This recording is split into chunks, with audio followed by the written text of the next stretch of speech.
नमस्कार दोस्तों, इस वीडियो में आप सीबीएसई बोर्ड के द्वारा आयोजित की गई सीटेट दिसंबर 2021 के दिनांक 23 दिसंबर शिफ्ट के पेपर के संस्कृत पार्ट का कंप्लीट सॉल्यूशन देखने जा रहे हैं। सीबीएसई बोर्ड के द्वारा कई शिफ्टों में ऑनलाइन मोड में पेपर का आयोजन किया गया था, जिसमें से ये 5वें शिफ्ट का पेपर है। अगर आप सभी शिफ्टों के पेपर का कंप्लीट सॉल्यूशन देखना चाहते हैं, साथ ही सीटेट के लिए सभी सब्जेक्ट्स के कंप्लीट पेडागोजी को डिटेल में समझना और पढ़ना चाहते हैं, तो इस वीडियो के बाद इस वीडियो का डिस्क्रिप्शन जरूर चेक करिएगा। और अगर चैनल पर पहली बार विजिट कर रहे हैं तो इसको सब्सक्राइब करते हुए बेल आइकन को जरूर प्रेस कर लीजिएगा, सीटेट, यूपी टेट और सुपर टेट की बेहतरीन तरीके से तैयारी करने के संदर्भ में। चलिए दोस्तों, आज के इस महत्वपूर्ण वीडियो को शुरू करते हैं। प्रश्न संख्या 121 से 128 तक दिए गए पैराग्राफ पर आधारित पूछा गया था। पैराग्राफ के प्रश्नों को सॉल्व करने की सबसे अच्छी विधि है कि सबसे पहले आप प्रश्नों को देख लीजिए, ताकि जब आप पैराग्राफ पढ़ रहे होंगे तो तुरंत आपको इसका उत्तर क्लिक करेगा। और यहाँ पर कुछ प्रश्न आपको ग्रामर बेस ऐसे मिल जाते हैं जिसको सॉल्व करने के लिए आपको पैराग्राफ पढ़ने की आवश्यकता नहीं होती है, तो आपका कुछ समय भी बच जाता है। यहाँ पर अगर मैं पूरे पैराग्राफ को अनुवाद करने लगूँ, हिंदी में ट्रांसलेट करने लगूँ, तो बहुत लंबा वक्त आपका लग जाएगा। इस वजह से आपका समय फालतू में व्यतीत ना हो, इस वजह से डायरेक्टली हम लोग प्रश्नों पर चलेंगे और उसके बाद से उसका उत्तर हम लोग इस पैराग्राफ में ढूंढने की कोशिश करेंगे। ठीक है, तो पहला प्रश्न पूछा गया है, वीरवरो कस्य सेवार्थम आगतः। पहले ही लाइन में इसका उत्तर मेंशन किया गया है, आप देख पा रहे होंगे। पुरा शोभावती इति नगर्या शूद्रको नाम सूरः प्रजावत्सलः च राजा अभूतः एकदा तस्य राजसभायां कश्चन वीरवीरो नाम राजपुत्र सेवार्थम आगतः। दिए गए विकल्प में देखिए ऑप्शन नंबर 2 राज्ञः इसका सही उत्तर होगा। अगला प्रश्न है, वीरवरः राजानाम कियतिम वृत्तम अचायत। अगली लाइन में इसका उत्तर मेंशन किया गया, देखिए, सह राजानाम स्ववृत्तये प्रतिदिनम दीना रसत पंचकम अचायत। यानी कि उत्तर क्या हो जाएगा? ऑप्शन नंबर 1 देखिए, पंचशतम दिन राणी इसका सही उत्तर है। अगला प्रश्न है, धृता युधम कस्य विशेषणम अस्ति। यहाँ पर आप देख सकते हैं, वीरवरः नित्यम प्रातः राज्ञा दर्शनम विधाय धृता युधम सिंह द्वारे स्थित्वा सिंह द्वारम रक्षति स्म। यानी कि ऑप्शन नंबर 2 वीरवरस्य इसका सही उत्तर है। अगला प्रश्न पूछा गया है, रात्रो राजा किम अश्रुरोत। यानी कि रात में राजा ने किसे सुना। यहाँ पर इसका उत्तर देख सकते हैं, अथ कदा कृष्ण चतुर्दश्याम। यानी कि कृष्ण चतुर्दशी के गहन अंधकार रात में स यानी कि वह राजा कस्या अपि क्रंदम ध्वनिम अश्रुरोत। यानी कि किसी के रोने की आवाज़ उनके द्वारा सुना गया। चारों विकल्पों में देखिए सिर्फ इसी में क्रंदम ध्वनिम की बात की गई है, तो ऑप्शन नंबर 2 स्त्रियाः क्रंदम ध्वनिम सही जवाब हो जाएगा। यानी कि स्त्री के रोने की आवाज उनके द्वारा सुना गया। अगला प्रश्न है, रुदती स्त्री कुत्र आसीत। यहाँ पर इसका उत्तर मेंशन किया गया, देखिए, नगर्याः बहिर् वीरवरेण सरह मध्ये रुदती काचित स्त्री। तो रुदती स्त्री के बारे में बात की गई थी, तो उत्तर क्या हो जाएगा? उत्तर हो जाएगा सरह मध्य। विकल्प नंबर 1 देखिए, सरह मध्य इसका सही जवाब है। अगला प्रश्न है, खड़ग इत्यस्मिन् अर्थे कौ शब्द प्रयुक्तः। यानी कि खड़ग के अर्थ के संदर्भ में निम्न में से कौन सा शब्द प्रयोग किया गया है। तो खड़ग का मतलब होता है तलवार और करवाला का मतलब भी होता है तलवार। ठीक है, तो ऑप्शन नंबर 4 सही जवाब होगा। अगला प्रश्न पूछा गया है, निम्नलिखितेषु क्षत्रि प्रत्ययान्तम रूपम किम अस्ति। यानी निम्नलिखित में से क्षत्रि प्रत्यय किसमें प्रयोग किया गया है। तो इसका उत्तर हो जाएगा ऑप्शन नंबर 1 अनुसरण इसका सही जवाब है। अगला प्रश्न है, अश्रिरोत इतस्य पदस्य व्युत्पत्ति इयम अस्ति। यानी कि इस अश्रिरोत जो शब्द है, इसकी उत्पत्ति किससे हुई है आपसे पूछा जा रहा है। स्क्रीन पर आप श्रु शब्द का धातु रूप देख पा रहे होंगे। यहाँ पर देखिए लंग लकार में, यहाँ पर एक वचन में देखिएगा, यहाँ पर प्रथम पुरुष में अश्रिरोत होता है। यही प्रश्न में आपसे पूछा गया था। देखिए अश्रिरोत के बारे में पूछा गया था, तो क्या हो जाएगा? लंग लकार हो जाएगा और एक वचन हो जाएगा और प्रथम पुरुष हो जाएगा। ठीक है, दिए गए विकल्प में देखिए ऑप्शन नंबर 4 श्रु धातु है, लंग लकार है, प्रथम पुरुष है और एक वचनम है। ऑप्शन नंबर 4 सही उत्तर हो जाएगा। दोस्तों, प्रश्न संख्या 129 से 135 तक एक अन्य पैराग्राफ पर दिया गया था, जो कि आप अपने स्क्रीन पर देख पा रहे होंगे।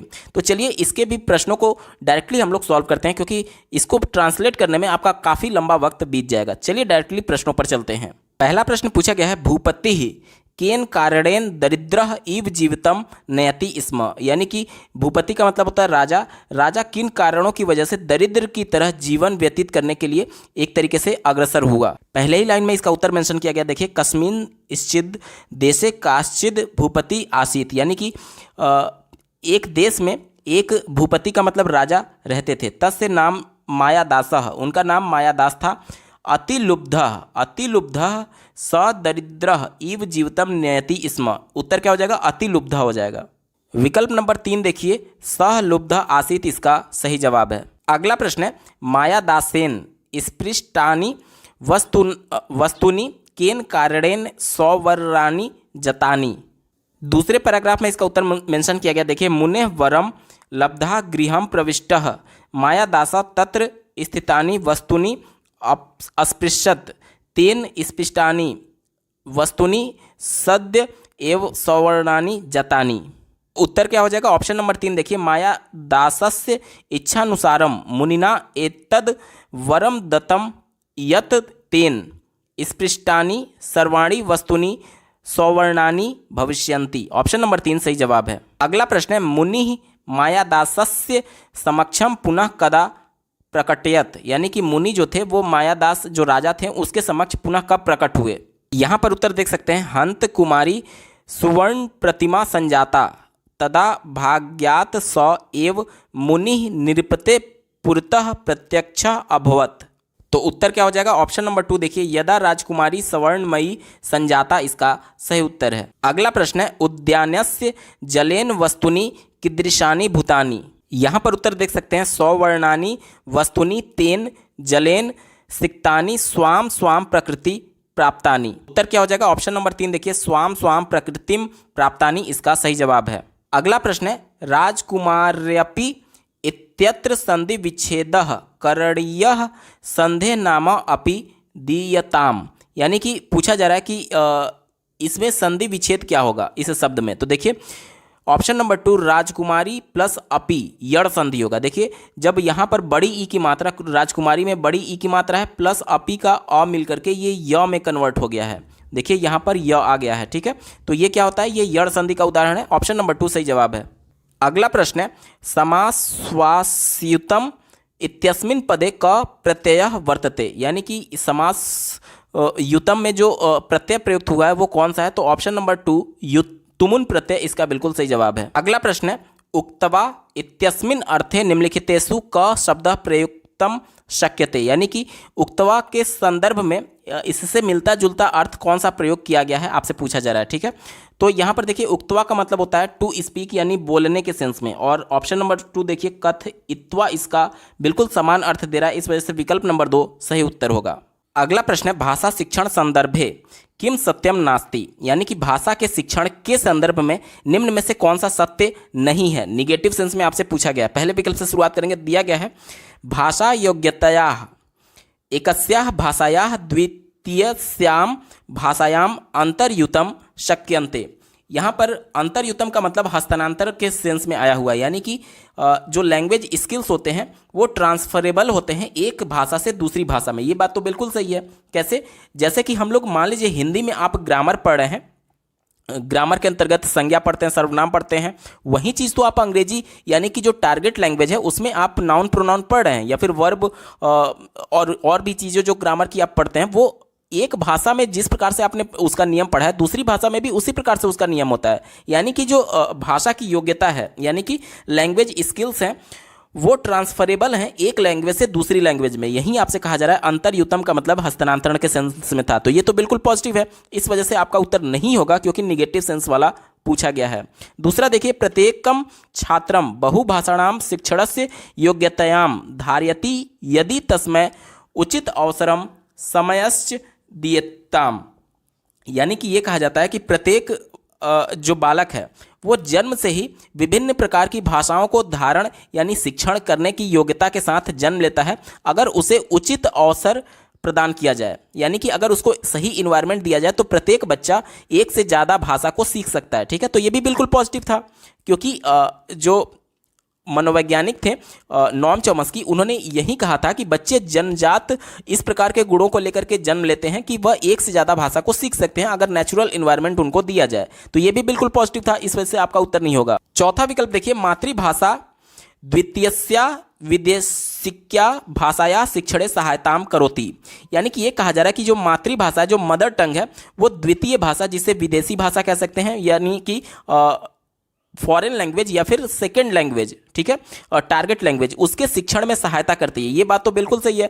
हमने ग्रामर कम ट्रांसलेशन मेथड पढ़ा है, जिसमें जो टारगेट लैंग्वेज था, जो विदेशी भाषा है, जो सेकंड लैंग्वेज है, अंग्रेजी है, उसके कठिन वर्ड्स को हम लोग मदर टंग यानी हिंदी में ट्रांसलेट करके देखते हैं, ताकि उस चीज़ों को आसानी से समझ पाए। यानी जो हिंदी है, जो हमारी मदर टंग है, वो कहीं ना कहीं टारगेट लैंग्वेज इंग्लिश को सीखने में हमारी सहायता कर रहा है। यही तो विकल्प कह रहा है, इसलिए ये भी पॉजिटिव था। आपका उत्तर नहीं होगा। एक ही विकल्प बचा, ऑप्शन नंबर 3। देखिए क्या कहा जा रहा है, मातृभाषा यानी कि मदर टंग जो है वो द्वितीयस्या यानी कि दूसरी भाषा, विदेशिक्या यानी विदेशी भाषा, शिक्षणे बाधाम करोति यानी कि जो मातृभाषा है वो सेकंड लैंग्वेज को सीखने में बाधा उत्पन्न करती है। क्या ऐसा है? क्या अगर आपने हिंदी सीख लिया है मातृभाषा, तो क्या अंग्रेजी सीखने में वो बाधा करती है? बाधा नहीं करती है, बल्कि उसमें हेल्प करती है कि जो चीज़ें हमें अंग्रेजी में नहीं पता होती है उसको हम लोग हिंदी में ट्रांसलेट करके उस चीज़ को सीख पाते हैं। तो ये बाधा नहीं होती है। चूंकि ये निगेटिव था, इस वजह से यही आपका उत्तर हो जाएगा, क्योंकि प्रश्न में आपसे निगेटिव सेंस में पूछा गया था। विकल्प नंबर 3 सही जवाब है। अगला प्रश्न है, सा प्रक्रिया यस्याः माध्यमेन छात्रः पठनम शिक्षति कथ्यते यानी कि वह प्रक्रिया जिसके माध्यम से जो शिक्षार्थी है वो पढ़ना सीखते हैं, उस प्रक्रिया को क्या कहा जाता है, आपसे पूछा जा रहा है। तो उस प्रक्रिया को डेवलपमेंटल प्रोसेस कहा जाता है, यानी कि विकासात्मिका। ऑप्शन नंबर 2 विकासात्मिका इसका बिल्कुल सही जवाब हो जाएगा। अगला प्रश्न है, यदा छात्रः द्वितीयां तृतीयां वा भाषां शिक्षति एतत् कथ्यते यानी कि जब एक बालक किसी भाषा को दूसरी भाषा के रूप में या फिर तीसरी भाषा के रूप में सीख रहा होता है, तो इसे हम लोग क्या कहते हैं? तो देखिए, पहली भाषा जो होता है वो बच्चे की मदर टंग होता है। जब बच्चा परिवार में जन्म लेता है तो नेचुरल इन्वायरमेंट में लोगों के संपर्क में आने की वजह से और अपने आप को अभिव्यक्त करने के लिए उनके द्वारा बोली जा रही भाषा को हूबहू वो अनुकरण करके सीख लेता है। इसे हम लोग भाषा का अर्जन कहते हैं, ठीक है, जिसमें बच्चे को कोई भी ग्रामर का रूल नहीं बताया गया, वो नेचुरल इन्वायरमेंट में उस भाषा को एक्वायर किया था, ठीक है। लेकिन यहाँ पर जो बात की जा रही है, ये प्रथम भाषा की नहीं बात की जा रही है, ये द्वितीय भाषा और तृतीय भाषा की बात की जा रही है, यानी टारगेट लैंग्वेज की बात की जा रही है। तो जो टारगेट लैंग्वेज होता है वो बच्चे को औपचारिक तरीके से विद्यालय में पढ़ाया जाता है ग्रामर के नियमों के अंतर्गत। तो जब भी बच्चा प्रयास करेगा ग्रामर के नियम को सीखने के लिए, तो प्रयास के माध्यम से उसके व्यवहार में होने वाले परिवर्तन को हम लोग अधिगम कहते हैं, और इसी को अंग्रेजी में लर्निंग कहते हैं। यानी कि देखिए, चौथा विकल्प क्या हो जाएगा, भाषा अधिगम, यानी कि भाषा का अधिगम। यानी कि जब भी ग्रामर के नियमों के अंतर्गत औपचारिक तरीके से किसी भाषा को सीखी जाती है तो उसे भाषा का अधिगम कहते हैं, और जब व्यवहारिक तरीके से बिना किसी ग्रामर के नियमों के अंतर्गत अनौपचारिक तरीके से भाषा को बच्चे अनुकरण करके सीख लेते हैं तो उसे भाषा का अर्जन कहते हैं। चूंकि यहाँ पर सेकंड और थर्ड टारगेट लैंग्वेज की बात की गई थी, इस वजह से ये भाषा का अधिगम है, लैंग्वेज लर्निंग है। ऑप्शन नंबर 4 सही उत्तर होगा। अगला प्रश्न है, भाषा कक्षायाम कथननाम उपयोगे का प्रक्रिया समीचीना वर्तते यानी कि एक भाषा की कक्षा में जो स्टोरी टेलिंग होती है, जो कहानी कथन होता है, वो कौन सा निम्न में दिए गए विकल्पों के अनुसार एप्रोप्रिएट है? तो देखिए, बच्चे को कहानी केवल इसलिए नहीं सुनाई जाती कि उसको कहानी सुनने में मजा आ रहा है, बल्कि जो कॉन्सेप्ट है उसको कहानी में पिरो करके बताया जाता है। जैसे कि देखिए, भाषा की कक्षा है तो भाषा की कक्षा में बच्चे को व्याकरण भी बताया जाएगा, तो एक कहानी सुनाई जाती है इस प्रकार से कि मान लीजिए बच्चे को अगर संज्ञा के बारे में बतानी है तो उसी हिसाब से कहानी को तैयार किया जाएगा, और मान लीजिए बच्चे को विशेषण के बारे में बताना है तो कहानी उसी के कॉन्टेक्स्ट में उसी से संदर्भित तैयार किया जाएगा। यानी कि जो कहानी सुनाई जा रही है वो पहले से स्ट्रेटजी के अंतर्गत, यानी कि प्रविधि के अंतर्गत उसको तैयार किया जाता है। दिए गए विकल्प में देखिए, ऑप्शन नंबर 3 प्रविधि रूपे कथा श्रवणम इसका बिल्कुल सही जवाब हो जाएगा। यानी पहले से ये स्ट्रेटजी तय किया जाता है। जैसे कि मान लीजिए बच्चे को काल पढ़ाना है, यानी कि टेंस पढ़ाना है, तो आप लोग कैसे बताएंगे, एक समय में एक राजा था, तो यहाँ पर ये घटना घट चुकी है, तो बच्चे को आप बता सकते हैं कि ये चूंकि घटना घट चुकी है, पहले की घटना है, इस वजह से ये पास्ट टेंस में है। कल मैं खाना खाऊंगा, तो ये क्या है, इस प्रकार से कहानी में पिरो करके आप बच्चे को फ्यूचर टेंस के बारे में बता सकते हैं। तो वहीं कहा जा रहा है कि प्रविधि रूपे कथा श्रवणम, ऑप्शन नंबर 3 सही जवाब होगा। अगला प्रश्न है, चतुर्थ कक्षायाः यानी चौथी कक्षा में अध्यापिका छात्रेभ्यः बहुनी वाक्यानि अयच्छत येषु यानी कि चौथी कक्षा में एक अध्यापिका के द्वारा बहुत से वाक्य दिए गए, जिसमें से कुछ वर्ड प्रयोग हो रहे थे, जैसे कि देखिए, to, in, into, with, for इत्यादि शब्द प्रयुक्ता आसन, यानी कि उनमें ये सभी शब्द प्रयोग किए गए थे। आगे पढ़िए, छात्राः एतान शब्दान निरीक्षितवन्तः, यानी कि छात्रों को इन सभी शब्दों को निरीक्षण करने के लिए बोला गया। आगे देखिए, अध्यापिका एतान शब्दान स्थिति सूचकान अकथयत। उसके बाद से अध्यापिका ने बताया कि ये सभी जो शब्द हैं वो स्थिति सूचक हैं, ठीक है, यानी पोजीशन बताने वाले शब्द हैं। पश्चात सा तेभ्यः कांचिद अन्यानि वाक्यानि अयच्छत येषु एतान शब्दान प्रयुक्तम अकथयत, यानी कि उसके बाद से जो अध्यापिका है उनके द्वारा अन्य वाक्य बताए गए और उस वाक्य में इन सभी पोजीशन यानी स्थिति सूचक शब्दों को खोजने के लिए कहा गया। अंत में देखिए, अंते स अकथयत एत एदा शब्दा पूर्व सर्गा, जिसे प्रीपोजिशन कहते हैं, ऐसा पद्धति का कथ्यते, यानी कि अंत में शिक्षिका ने बच्चों को बताया कि ये प्रीपोजिशन वर्ड है, ये जो भी वर्ड उनके द्वारा बताया गया था, टू, इन, इनटू, विद और फॉर, ये सभी प्रीपोजिशन वर्ड हैं जिसे पूर्व सर्गा संस्कृत में कहा जाता है। तो अब आपसे प्रश्न में ये पूछा जा रहा है कि ऐसा पद्धति का कथ्यते, यानी कि इस पद्धति को क्या कहते हैं। तो ये बच्चे को कॉन्शियस किया जा रहा है, जागरूक किया जा रहा है, ठीक है। तो ऑप्शन नंबर 3 देखिए, चेतना जागृति, कॉन्शियसनेस रेजिंग, इसका बिल्कुल सही जवाब हो जाएगा। अगला प्रश्न पूछा गया है, विद्यालयी शिक्षायाम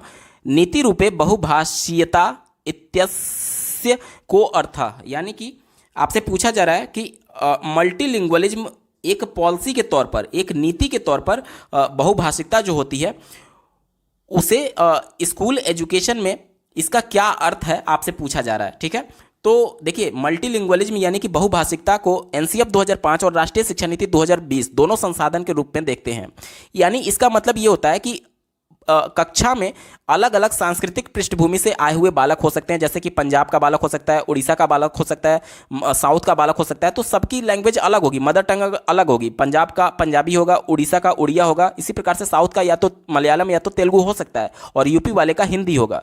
तो इस कंडीशन में सबकी मदर टंग अलग अलग है, लेकिन जो बच्चे होंगे उनको उनकी मातृभाषा में अपने आप को एक्सप्रेस या फिर अभिव्यक्त करने का मौका दिया जाए, यानी सभी के मातृभाषा को सम्मान की नज़र से देखा जाए टीचर के द्वारा कक्षा में, और सबको अपने आप को अभिव्यक्त करने के लिए उनकी मातृभाषा में बोलने के लिए स्वतंत्रता दी जाए। यानी इससे फायदा क्या होगा, एक तो बच्चे अपना मदर टंग तो जान ही रहे हैं, साथ ही साथ जब दूसरा बच्चा जो कि किसी दूसरे मदर टंग से संबंधित है, जब वो कक्षा में अपने आप को अभिव्यक्त कर रहा होगा तो उसके शब्दावलियों को दूसरा बच्चा भी सुन रहा होगा और कहीं ना कहीं उनके शब्दावलियों से अवगत हो रहा होगा। यानी कि बहुभाषिकता में क्या होता है, बच्चा मदर टंग तो अपना खुद का जान ही रहा है, साथ ही दूसरी भाषाओं के बारे में भी वो धीरे धीरे जानने लगता है। यानी कि विकल्प 1 देखिए क्या कहा जा रहा है, सर्वे बालकाः मातृभाषायां गृह भाषायां विद्यालय अध्ययनं प्रारंभन्ते यदा ते प्रगतिं कुर्वन्ति तदा अन्यासां भाषाणां वृद्धि कुर्वन्ति। यानी कि प्रत्येक बालक के लिए मातृभाषा से उसके विद्यालय का अध्ययन प्रारंभ करके उसको दूसरी भाषा अनायास भाषाणां यानी कि दूसरी भाषा के तरफ ले जाना। यानी कि प्राइमरी स्तर के बच्चों के लिए पहले उनके मदर टंग से प्रारंभ करके अन्य भाषाओं के बारे में वो लोग जानते हैं। जैसे कैसे बच्चा दूसरा अपने आप को एक्सप्रेस कर रहा था, तो जो दूसरा मदर टंग वाला बच्चा है निश्चित तौर पर उसकी शब्दावली को अन्य बच्चे भी सुन रहे होंगे जो कि अदर मदर टंग वाले होंगे, तो उनके भी शब्दावलियों में वृद्धि होगी। और मदर टंग तो वो बच्चा जान ही रहा है अपना, साथ ही साथ उसके भी मदर टंग के कुछ शब्दावलियों के बारे में जान जाता है। यानी कि अपने मातृभाषा के साथ साथ दूसरों की मातृभाषा के भी बारे में बच्चा जान रहा है, यानी अपनी मातृभाषा से प्रारंभ करके दूसरे की मातृभाषा के बारे में भी धीरे धीरे वो लोग आगे बढ़ते हैं। तो ऑप्शन नंबर 1 बिल्कुल पॉजिटिव था और यही आपका सही जवाब होगा। अगला प्रश्न पूछा गया है, प्रारंभिकेषु वर्षेषु छात्राणाम त्रुटियः, यानी कि प्रारंभिक वर्षों में अर्ली स्टेजेज में बच्चों के त्रुटियों को किस प्रकार से हैंडल करना चाहिए, एज ए टीचर आप किस प्रकार से हैंडल करेंगे, आपसे पूछा जा रहा है। पहला विकल्प दिया गया है तत्काल में संशोधित।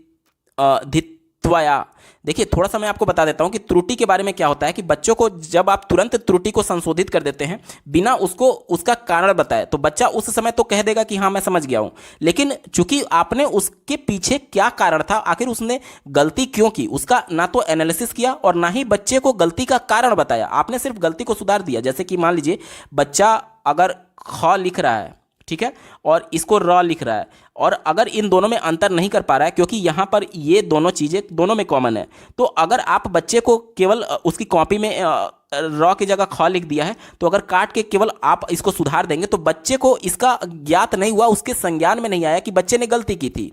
यानी कि तुरंत नहीं सुधारना चाहिए, आप एज ए टीचर पहले उसका एनालिसिस करेंगे कि आखिर बच्चा गलती क्यों कर रहा है, क्या उसको कॉन्सेप्ट क्लियर है या नहीं। अगर नहीं है तो पहले आप कॉन्सेप्ट क्लियर करेंगे और बच्चे के संज्ञान में लाएंगे कि ये गलती थी, और अब जब बच्चा उसको समझ लेगा तो उसके संज्ञान में आ गया, तब वो भविष्य में इस प्रकार की गलती को नहीं दोहरा रहा होगा। ठीक है, इसी को ध्यान में रख करके आपको उत्तर देना है। पहला विकल्प दिया गया है तत्काल में संशोधयित्वा, यानी कि तुरंत जो गलती की गई है बच्चे के द्वारा उसको संशोधित करने की बात की जा रही है। तो ये विकल्प बिल्कुल बिल्कुल निगेटिव था, क्योंकि पहले एज ए टीचर आप उसका एनालिसिस करेंगे, उसके बाद से उसको संज्ञान में लाएंगे, बच्चे के संज्ञान में लाएंगे, तब जाकर के उसके त्रुटि को संशोधित करेंगे, तत्काल नहीं करेंगे। ये निगेटिव था, इस वजह से आपका उत्तर नहीं होगा। दूसरा देखिए कदापि ना संशोधित्वा, यानी कि कहा जा रहा है कि बच्चे की गलती को कभी भी सुधार करना ही नहीं चाहिए, तो बिल्कुल ही निगेटिव है। अगर आप एज ए टीचर बच्चे की गलतियों का सुधार नहीं करेंगे तो भविष्य में वो गलती बार बार दोहराएगा। ठीक है, तो ये निगेटिव था, आपका उत्तर नहीं होगा। चौथा विकल्प देखिए सश्रम अभ्यासेन संधोयित्वया, सश्रम कहने का मतलब कि एक तरीके से उन पर थोपने के सेंस में है कि तुमने ये गलती कर दी है। अब उसको बच्चे को ये एहसास दिलाया जा रहा है, एज ए टीचर आप उसको बार बार ये एहसास दिलाने की गलती करें कि उसने बहुत बड़ा पाप कर दिया। ठीक है, तो ये बच्चे को इस प्रकार से डांटना नहीं है या फिर मारना नहीं है कि तुमने बहुत बड़ी गलती कर दी है, और ये कहा जा रहा है कि अभ्यास यानी ड्रिल के माध्यम से उसको संशोधित करने के। देखिए बच्चे को मान लीजिए कॉन्सेप्ट क्लियर नहीं है, अब बार बार उसका अभ्यास बच्चे को करा रहे हैं, उसका कॉन्सेप्ट क्लियर नहीं था, तो कितना भी आप उसको प्रैक्टिस करा लीजिए वो गलती बार बार करेगा ही करेगा, क्योंकि उसका कॉन्सेप्ट ही क्लियर नहीं है।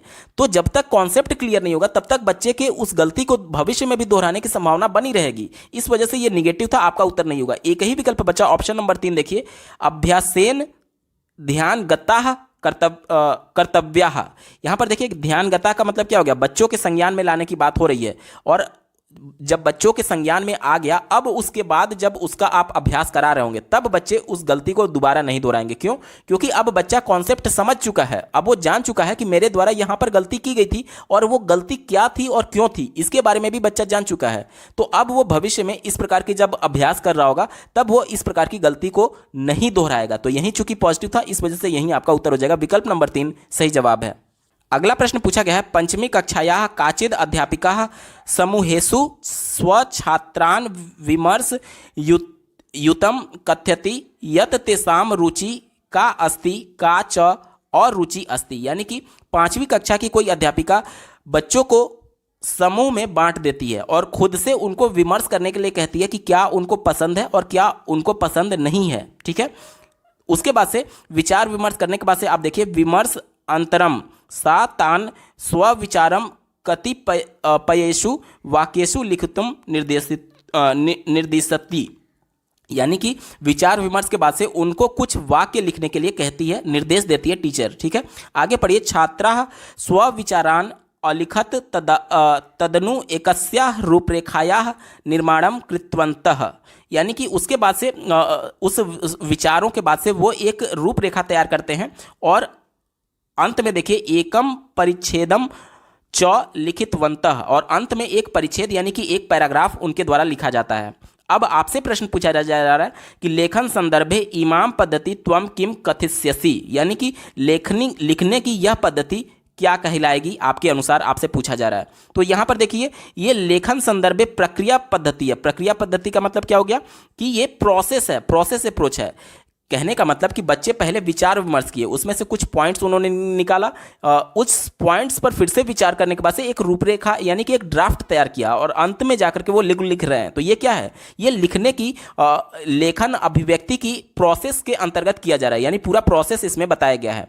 पहला विकल्प देखिए यहाँ पर आउटपुट की बात की जा रही है, प्रोडक्ट की बात की जा रही है। प्रोडक्ट का मतलब क्या कि फाइनल उसमें जो लेख जो पद एक तरीके से जो पैराग्राफ लिखना था वो केवल होता, लेकिन यहाँ पर पूरा प्रोसेस फुलफिल किया गया है कि पहले बच्चों को विचार विमर्श करने के लिए बोला गया, उसके बाद से जो बच्चे विचार विमर्श कर रहे हैं उसमें से कुछ मेन पॉइंट्स को निकाल करके नोट डाउन करने के लिए बोला गया, उसके बाद से एक फाइनल ड्राफ्ट तैयार किया गया बच्चों के द्वारा और अंत में लिखा गया। तो ये पूरा प्रोसेस था, इस वजह से प्रोसेस अप्रोच ऑप्शन नंबर 2 सही जवाब होगा। अगला प्रश्न पूछा गया है काचिद अध्यापिका, यानी कि एक शिक्षिका के द्वारा छात्राणाम शिक्षण से, यानी छात्रों के सीखने के निष्पादन यानी कि उनके सीखने के आउटपुट भिन्न भिन्न वसरेषु कानिचित प्रकरणानि एकत्रितानि करोति, यानी कि भिन्न भिन्न सीखने के अवसर और उनमें उनके परफॉर्मेंस को, उनके प्रकरण को वो एकत्रित करती है, यानी कि इकट्ठा करती है।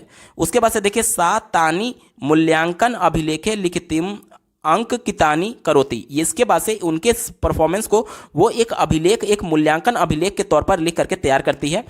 अब आपसे प्रश्न पूछा जा रहा है ऐसा मूल्यांकन प्रक्रिया का कथ्यते, यानी कि यह मूल्यांकन की प्रक्रिया क्या कहलाएगी। तो यहाँ पर देख लीजिए, यहाँ पर शैक्षणिक पद्धति मतलब कि बच्चों के द्वारा जो सीखने की गति है, जो उनका शैक्षणिक प्रोग्रेस है, शैक्षणिक आउटपुट है, उसको नोट डाउन किया जा रहा है। और जब भी शैक्षणिक प्रोग्रेस को नोट डाउन किया जाता है, किसी अभिलेख के तौर पर तैयार किया जाता है, तो ये हमेशा पोर्टफोलियो होता है। देखिए थोड़ा सा आपको कन्फ्यूजन होगा, पोर्टफोलियो में होता है जो बच्चों की शैक्षणिक प्रगति है उसको मेंटेन किया जाता है, और जो एनेक्डोटल रिकॉर्ड होता है उसमें बच्चों के व्यवहारिक पक्ष को, यानी उसके व्यवहार में अगर कुछ परिवर्तन हुआ है तो उसको नोट डाउन एनेक्डोटल में किया जाता है। यानी एनेक्डोटल व्यवहार से संबंधित है और शैक्षणिक प्रगति जो है वो पोर्टफोलियो उसमें मेंटेन किया जाता है। तो ऑप्शन नंबर 1 देखिए पत्राधान मूल्यांकनम यानी पोर्टफोलियो इसका बिल्कुल सही जवाब होगा। अगला प्रश्न पूछा गया है निम्नलिखितेषु भाषा शिक्षणस्य का प्रविधि शिक्षण परिणाम केंद्रित अस्ति, यानी कि ये पूछा जा रहा है कि निम्नलिखित में से भाषा शिक्षण की कौन सी पद्धति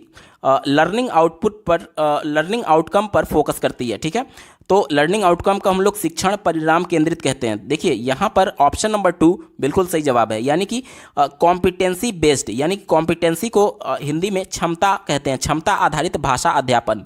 देखिए भाषा सिखाने का उद्देश्य बच्चे को इतना क्षमतावान बनाना होता है कि वह अपने आप को बोल करके और लिख करके अभिव्यक्त कर पाए, या फिर किसी के द्वारा बोली जा रही भाषा को सुन करके समझ पाए, या फिर लिखी गई अभिव्यक्ति को पढ़ करके उसका अर्थ ग्रहण कर पाए। तो ये सब क्या है, ये क्षमता है, बच्चे को क्षमतावान बनाया जा रहा है। तो ऑप्शन नंबर 2 देखिए क्षमता श्रितम भाषा अध्यापनम यानी कि कॉम्पिटेंसी बेस्ड इसका बिल्कुल सही जवाब होगा।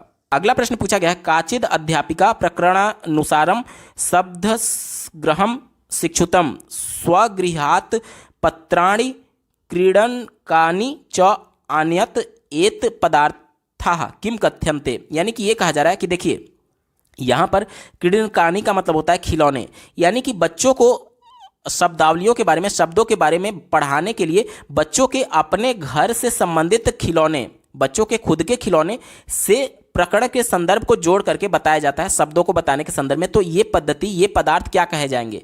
तो यहाँ पर देख लीजिए बच्चों के खिलौने से जोड़ करके बच्चों को शब्दों के बारे में बताया जा रहा है। तो ये क्या है, ये रियालिया हो जाएगा, यानी कि यथार्थ संपदा, यानी कि वास्तविक चीजों से जोड़ करके बच्चे को बताया जा रहा है। तो ऑप्शन नंबर 2 यथार्थ संपदा इसका बिल्कुल सही जवाब होगा। अगला प्रश्न पूछा गया है काचित अध्यापिका यानी एक अध्यापिका के द्वारा स्वकक्षाम यानी अपनी कक्षा में चतुर्णांश यानी कि 4 बच्चों के समूह में विभाजित कर दिया जाता है, यानी कि एक अध्यापिका ने अपने बच्चों को, कक्षा के बच्चों को 4-4 के ग्रुप में उसने बांट दिया। आगे पढ़िए विचारोत्तेजक विमर्श यानी विचार उत्तेजक विचार विमर्श यानी कि ब्रेन स्टॉर्मिंग की बात की जा रही है। सह छात्रेभ्यः वह छात्र भूत दृश्यानम भवनानम व्यक्तिनाम विचार प्राद्यत, यानी कि उसके बाद से उनको एक तरीके से ब्रेन स्टॉर्मिंग के लिए इन सभी टॉपिक्स के बारे में बताया गया। आगे देखिए सा प्रश्नानाम माध्यमे विचारान एकात्रान कर्तुम आदिशत, यानी कि उसके बाद से उनको इन सब पर विचार विमर्श करने के लिए आदेशित किया गया, और साथ ही साथ यहाँ पर कुछ क्वेश्चंस पूछने और रिपोर्ट तैयार करने की बात की गई है। देखिए यहाँ पर बोला गया ना कि विचार एकत्रान करने का मतलब कि किसी के बातों को रिपोर्ट के तौर पर एकत्रित करना। आप रिपोर्ट के तौर पर एकत्रित कैसे कर पाएंगे, जब आप किसी से प्रश्न पूछ रहे होंगे। और आगे देखिए आलेखमपि, आलेख यानी कि रिपोर्ट तैयार करने की बात की जा रही है। लिखतुम सा आदिशतम यानी कि उसे लिखने के लिए टीचर के द्वारा बोला गया। अब आपसे प्रश्न पूछा जा रहा है एतत् कार्याम किम कथ्यते, यानी कि यह कार्य क्या कहा जाएगा। तो देखिए सबसे पहले बच्चों को ग्रुप में बांटा गया और ग्रुप के बाद से उनको एक असाइनमेंट दे दिया गया कि आप यहाँ पर जाइए, लोगों से प्रश्न पूछिए और उसका जो भी उनके द्वारा जवाब दिया जा रहा है वो आप मेंटेन करिए, डाटा मेंटेन करिए, यानी कि रिपोर्ट तैयार करिए। तो ये क्या है, ये प्रोजेक्ट कार्य है। ऑप्शन नंबर 1 देखिए प्रयोजना कार्यम इसका बिल्कुल सही जवाब हो जाएगा, प्रोजेक्ट वर्क सही उत्तर है। अगला प्रश्न पूछा गया है काचिद अध्यापिका डैफोडिल्स इति कविता पाठनात् पूर्वम, यानी कि एक अध्यापिका है जो कि एक कविता जिसका शीर्षक है डैफोडिल्स, इसको पढ़ाने से पूर्व तृतीय कक्षायाः यानी तीसरी कक्षा के बालकों को, छात्रों को कथयति यत् ते पुष्पणाम, यानी कि उनसे कहती है कि फूल तृण पादनाम यानी कि एक तरीके से तृण पादनाम का मतलब यहाँ पर घास से संबंधित है, ठीक है। विषय ये पार्श्ववर्तनी क्षेत्रे विद्यालयस्य मार्गे वा विद्यन्ते यानी कि घर से विद्यालय आते समय, जब उनके घर से विद्यालय आते समय मार्ग में उनके द्वारा जब फूलों को और घास को इस प्रकार से वो देखें और उस पर विचार करने के लिए बोला गया, ठीक है। और अपने विचार को दूसरों से विचार विनिमयम यानी कि दूसरे से कम्युनिकेट करने के लिए बोला गया। सा कम प्रयासम करोति यानी कि वह टीचर क्या प्रयास कर रही है, तो उसके द्वारा ये प्रयास किया जा रहा है कि जो डैफोडिल्स है यानी कि एक तरीके से फूल का नाम है ये, तो इसके फूल चैप्टर को पढ़ाने से पहले वो बच्चे को उनके परिवेश में मिलने वाले फूल और घास और इस टाइप के चीज़ों को पहले वो बताना चाहती है कि बच्चे उस पर ध्यान आकर्षित करना सीखें, यानी कि बच्चे के पूर्व ज्ञान को जोड़ करके वो आगे का ज्ञान देना चाहती है। तो ऑप्शन नंबर 2 देखिए, पूर्ववर्ती ज्ञानम कक्षा पाठनेय ज्ञानेन च योज्यति यानी कि पूर्व ज्ञान को आगे के ज्ञान से वो जोड़ने की कोशिश कर रही है। ऑप्शन नंबर 2 बिल्कुल पॉजिटिव है और यही इसका सही जवाब होगा। अगला प्रश्न पूछा गया है, भाषा शिक्षण से विषय किम कथनम सत्यमस्ति यानी कि भाषा शिक्षण के विषय में निम्न में से कौन सा कथन सत्य है। चौथे विकल्प से शुरुआत करेंगे, दिया गया है द्वितीय भाषायाः शिक्षणे प्रथम भाषा बाधा भवति यानी कि द्वितीय भाषा टारगेट लैंग्वेज सीखने में प्रथम भाषा बाधा लाती है, ऐसा कहा जा रहा है। तो ये विकल्प निगेटिव है, क्योंकि आप ग्रामर कम ट्रांसलेशन मेथड के अंतर्गत अपनी मातृभाषा का यूज करते हैं टारगेट लैंग्वेज को सीखने में, तो ये बाधा उत्पन्न नहीं करती बल्कि उसकी मदद करती है, इस वजह से ये निगेटिव था, आपका उत्तर नहीं होगा। बात करेंगे दूसरे विकल्प की। दूसरा विकल्प दिया गया है छात्रेभ्यः आवश्यकम अस्ति यत ते पठनात् पूर्व लेखनम कुर्यम यानी कि इसका मतलब ये हुआ कि आपसे कहा जा रहा है कि बच्चों को यानी जो शिक्षार्थी हैं उनको ये आवश्यक है कि पढ़ना सीखने से पहले वो लिखना सीखें, यानी ये कहा जा रहा है कि पढ़ने से पहले वो लिखना सीखें, इस प्रकार का आपसे बोला जा रहा है। तो ये निगेटिव है, क्यों? क्योंकि जो भाषा के जो 4 कौशल होते हैं, पढ़ना, लिखना, सुनना और बोलना, ऐसा नहीं है कि जब प्राइमरी में बच्चा जाता है तो पहले उसको केवल पढ़ाया जाएगा, सुनना या फिर बोलने जैसे अपने आप को एक्सप्रेस करने का मौका नहीं दिया जाएगा। चारों कौशल एक साथ विकसित किए जाते हैं बच्चे में। तो ये कहा जा रहा है कि एक कौशल के पहले दूसरे कौशल को विकसित करने के लिए, तो ये निगेटिव था, आपका उत्तर नहीं होगा। पहला देखिए, लेखनात् पूर्वम पठनम प्रवर्तते यानी कि ये कहा जा रहा है कि राइटिंग से पहले यानी लिखने से पहले बच्चों में पठन क्रिया को विकसित करने के संदर्भ में है। तो ये बिल्कुल गलत है, क्योंकि सभी कौशल को एक साथ विकसित किया जाता है, ये भी गलत हो गया। एक ही विकल्प बचा, ऑप्शन नंबर 3 देखिए, पठनम यानी कि पठन कौशल, लेखनम यानी कि लेखन कौशल, च उभे सह गच्छता यानी दोनों एक साथ चलते हैं। इसका मतलब क्या हुआ कि जो रीडिंग और राइटिंग स्किल है वो कॉन्करेंटली एक साथ डेवलप किए जा सकते हैं। ऑप्शन नंबर 3 पॉजिटिव था और यही इसका सही जवाब हो जाएगा। दोस्तों, ये पेपर पूरा सॉल्व हो चुका है। आपको ये वीडियो कैसा लगा कमेंट के माध्यम से जरूर बताइएगा, क्योंकि आपका एक कमेंट मुझे मोटिवेट करेगा ऐसे ही महत्वपूर्ण वीडियो लाने के संदर्भ में। अगर आप प्रीवियस ईयर के सभी पेपर के कंप्लीट सोल्यूशन को देखना चाहते हैं, साथ ही सीटेट के सभी सब्जेक्ट्स के पेडागोजी को डिटेल में पढ़ना और समझना चाहते हैं, तो इस वीडियो के बाद इस वीडियो का डिस्क्रिप्शन जरूर चेक करिएगा। और अगर चैनल पर पहली बार विजिट करें तो इसको सब्सक्राइब करते हुए बेल आइकन को जरूर प्रेस कर दीजिएगा, सीटेट, यूपी टेट और सुपर टेट की बेहतरीन तरीके से तैयारी करने के संदर्भ में। इस वीडियो को देखने के लिए आपका बहुत बहुत धन्यवाद। भगवान करे आपका दिन शुभ हो।